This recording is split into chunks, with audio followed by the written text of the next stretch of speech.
નમસ્કાર ખેડૂત મિત્રો, હું એજી મુળિયા આપ સર્વ ખેડૂત મિત્રોનું હાર્દિક સ્વાગત કરું છું. ખેડૂત મિત્રો, ખેડૂત ખુશ તો બધા ખુશ આ વાત લઈ આપણે દર વખતે કંઈક ને કંઈક નવા પાક વિશેની માહિતી મેળવીશ.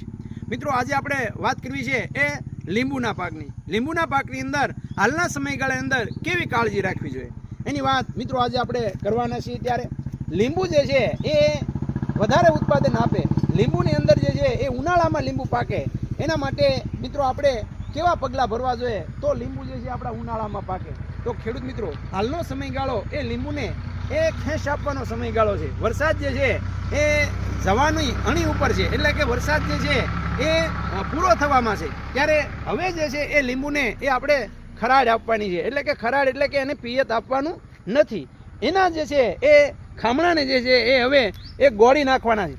ખેતરમાં જે કાંઈ લીંબુ જે છે એના છોડ છે એના તમામ જે આપણી રોગગ્રસ્ત ડાળીઓ છે અથવા જે છે એ જે ડાળી સુકાઈ ગઈ છે એવી ડાળીઓ કાપી અને જે છે એમને કોદાળીથી એ ખોદી અને આખા ખામણા જે છે એ ખોદી અને એમનામ જે છે એને મૂળ જે છે એના કહેવાય કે તંતુ મૂળ છે એ તોડવાના છે. અને આ તોડ્યા પછી ની અંદર આપણે એની અંદર જે આપણા દેશી ખાતરો છે, જેમ કે બકરીની લીંડી છે, આપણું દેશી ખાતર છે, કમ્પોસ્ટ ખાતર છે, અળસિયાનું ખાતર છે, કુકડાની સરક છે, મરઘાનું મચ્છીનું ખાતર છે, આવા ખાતરો જે છે એ આપી દેવાના અને ત્યારબાદ એને એમનામ જે છે એ રાખવાના. ત્યારબાદ જે છે એ આપણી દિવાળીથી દેવ દિવાળીના સમયગાળા દરમિયાન એમને આપણે પિયત આપશું.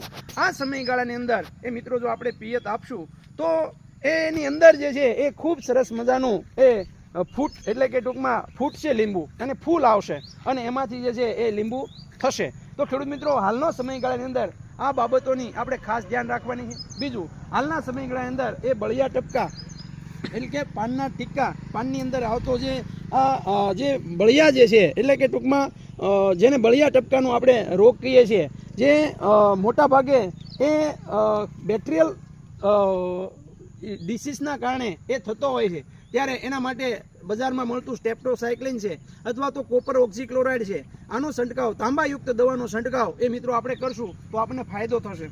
એની અંદર વધારે ફૂટ આવે અને વધારે છોડને પોષણ તત્વો સારું મળે એટલા માટે એમની સાથે જે છે એ ફૂગ ન લાગે એના માટે પણ જે છે એ આપણે થાર 971ની ભલામણ કરતા હોઈએ છીએ. સાથે સાથે એની અંદર છોડને જે છે એ પોષક તત્વો સારા મળે, વૃદ્ધિ વિકાસ સારો થાય. ત્યારબાદ જે છે એ આપણે એની ઉપર જે છે એ જીગરી અથવા જે છે એ ઝટપટનો ઉપયોગ એમની સાથે કરી શકીએ છીએ. તો ખેડૂત મિત્રો, હાલના સમયગાળાની અંદર લીંબુના પાકની અંદર એટલું જ. વધારાની માહિતી માટે મિત્રો અમારી ચેનલને લાઇક કરો, શેર કરો અને સબસ્ક્રાઈબ કરો.